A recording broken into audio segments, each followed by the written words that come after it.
প্রিয় নেতৃবৃন্দ, আমাদের প্রিয় নেতা আলহাজ নুরুজ্জামান লিটন তিনি কিন্তু মনোনয়নপত্র পাওয়ার পরেই আমাদের প্রিয় নেতা শার্শা উপজেলা বিএনপির সাবেক সভাপতি খায়রুজ্জামান মধু চাচার নিজ বাসভবন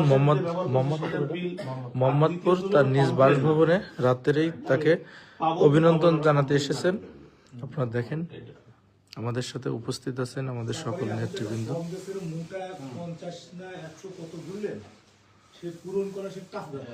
আপনারা দেখেন আমাদের সাথে উপস্থিত আছেন আমাদের ছাত্র বিষয়ক সম্পাদক শরীফুজ্জামান পরাগ ভাই, আমাদের সাথে আরো উপস্থিত আছেন সকল নেতৃবৃন্দ।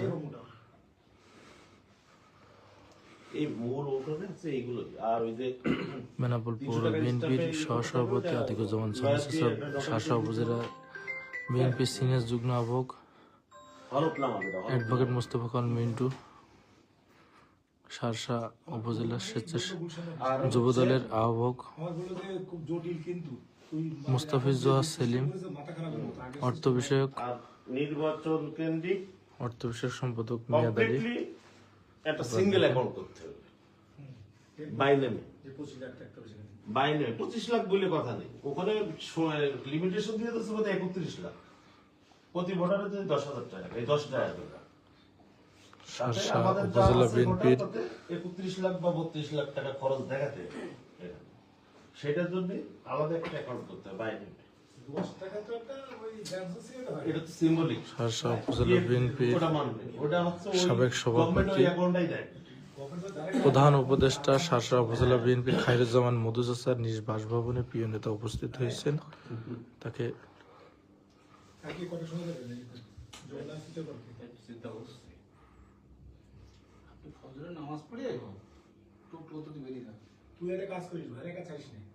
আমি একসাথে বেরোবো আমাদের ইসলাম ভাই নিয়ে ওখানে থুয়ে তারপরে আসবি ওই জায়গায় যাবে না 300 কোটি দিক যাবে না, 300 কোটি যাবে না, যাওয়ার সুযোগ নেই।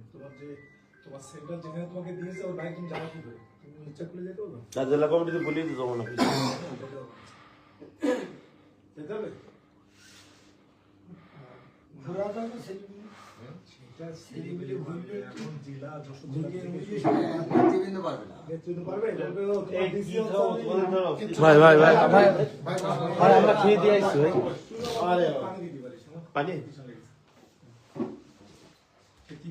ভাই ঘন্টাখানেক বসেছিল